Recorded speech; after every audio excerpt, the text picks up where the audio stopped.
राम राम सा। मैं हूं मुकेश चौधरी और आप देख रहे हैं मोनू के विचार।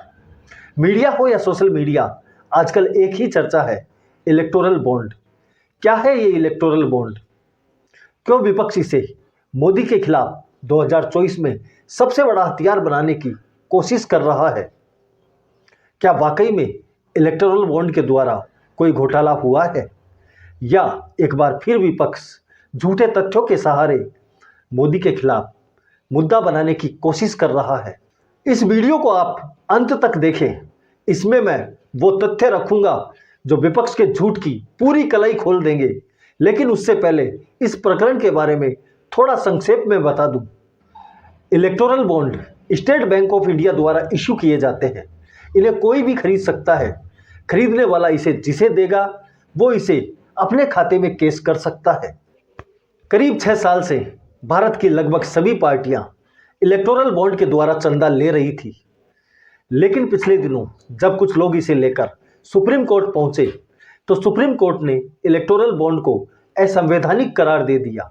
साथ ही एसबीआई को इलेक्टोरल बॉन्ड खरीदने वाले और इसे भुनाने वालों के नाम सार्वजनिक करने के आदेश दिए तो वे लोग भी चिल्लाने लगे जिन्होंने इसके द्वारा चंदा लिया था। उधर एसबीआई ने कोर्ट से कहा कि हमारे पास इसकी 2 लिस्टें हैं। एक लिस्ट में वो लोग हैं जिन्होंने इलेक्टोरल बॉन्ड खरीदे हैं, दूसरी लिस्ट में वो लोग हैं जिन्होंने इन्हें केस किया है। लेकिन इन लिस्टों से ये पता नहीं चल सकता किसका बॉन्ड किसे मिला है। अतः हमें थोड़ा समय दिया जाए तो हम इसके नंबरों के आधार पर इसका मिलान करके एक नई फेयर लिस्ट तैयार कर दें। लेकिन सुप्रीम कोर्ट ने एसबीआई को समय देने से इनकार कर दिया और जिस स्थिति में उनके पास डेटा था उसी स्थिति में सार्वजनिक करने के आदेश दिए। एसबीआई ने दोनों लिस्टें चुनाव आयोग को सौंप दी। चुनाव आयोग ने भी बिना कोई देरी किए इसे अपनी वेबसाइट पर अपलोड कर दिया। लेकिन इसे लेकर भी विपक्ष आरोप लगाने लगा कि एसबीआई सरकार के दबाव में काम कर रहा है। एसबीआई भाजपा की चोरी छिपाना चाहता है, जबकि इस डेटा में सभी पार्टियों का डेटा है। इस चंदे में सभी पार्टियों की हिस्सेदारी है। अगर ये चंदा लेना चोरी है तो फिर सभी पार्टियां चोर हैं। अगर इलेक्टोरल बॉन्ड कोई घोटाला है तो यह घोटाला सभी पार्टियों ने मिलकर किया है। यह बात सत्य है कि इस चंदे का बड़ा हिस्सा भाजपा को मिला है।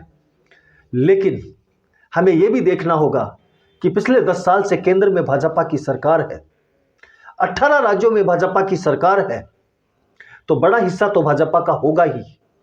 इससे विपक्ष को लग रहा है कि उसे मोदी सरकार के खिलाफ बैठे बिठाए बड़ा मुद्दा मिल गया है। चुनाव आयोग की वेबसाइट पर डाली गई लिस्टों से किसी को कोई अंदाजा नहीं लग सकता किस कंपनी का चंदा किस पार्टी को गया है। लेकिन कुछ अति उत्साही मोदी विरोधी पत्तलकार और विपक्ष के इकोसिस्टम ने उसमें से अपनी मनमर्जी का डेटा उठाकर उसे भाजपा को गया चंदा बताकर झूठ फैलाना शुरू कर दिया। जबकि वास्तविकता यह है कि जब तक इन चुनावी बॉन्ड के नंबर जारी नहीं होते हैं और उन्हें पार्टियों को मिलने वाले बॉन्ड से मिलान नहीं किया जाता है, तब तक कोई नहीं कह सकता है कि किस कंपनी का चंदा किस पार्टी को गया है। लेकिन झूठ की दुकानें सज गई है और तर्क ये दिया जा रहा है कि सबसे ज्यादा चंदा भाजपा को मिला है। 2024 का चुनाव जब एनडीए वर्सेज इंडी गठबंधन हो रहा है तो फिर इस चुनावी चंदे का हिसाब भी आपको एनडीए वर्सेज इंडी गठबंधन करना चाहिए। और जब आप गठबंधन के हिसाब से इस चंदे का आकलन करते हैं तो आपके सामने वो तथ्य आते हैं जो विपक्ष के झूठ की सारी पोल खोल देंगे। पहले हम एनडीए का आकलन करते हैं। एनडीए में सबसे ज्यादा चंदा भाजपा को मिला है, करीब 6060 करोड़। दूसरे नंबर पर टीडीपी है जिसे 218 करोड़ का चंदा मिला है। तीसरे नंबर पर जेडीयू है जिसे 43.50 करोड़ का चंदा मिला है। यह कुल मिलाकर होता है 6321 करोड़ रुपए। अब इंडी गठबंधन का आकलन करते हैं।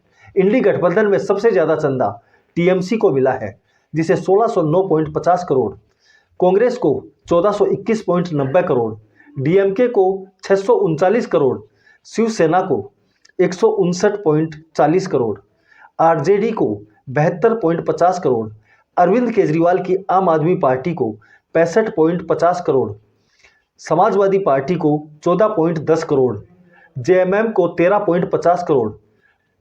इंडी गठबंधन को मिलने वाला कुल चंदा है 3995 करोड़, यानी करीब 4000 करोड़। अब इलेक्टोरल बॉन्ड से मिलने वाले कुल चंदे का प्रतिशत देखें तो एनडीए को 49.51% चंदा मिला है, जबकि इंडी गठबंधन को कुल चंदे का 31.28% चंदा मिला है। ये स्थिति तब है जब ये केंद्र की सत्ता में नहीं है। विपक्ष कहता है कि भाजपा ईडी और सीबीआई का डर दिखाकर चंदा इकट्ठा कर रही है, तो विपक्ष से एक सवाल है, भैया ये करीब 32% चंदा आपको किसने और क्यों दिया है, एक बार जनता को बता दीजिए। राज्य वाइज इस चंदे का आकलन करते हैं तो टीएमसी, बीआरएस और कांग्रेस जैसी पार्टियां भाजपा से आगे खड़ी नजर आएंगी। ऐसे में अगर इलेक्टोरल बॉन्ड के द्वारा चंदा लेना चोरी है तो ये सारी पार्टियां चोर हैं। अगर ये कोई घोटाला है तो ये सारी पार्टियां घोटालेबाज हैं। विपक्षी पार्टियां कीचड़ में खड़ी होकर दूसरों पर कीचड़ उछाल रही हैं। इसे लेकर आप क्या सोचते हैं? आप अपनी राय कमेंट करके बताएं।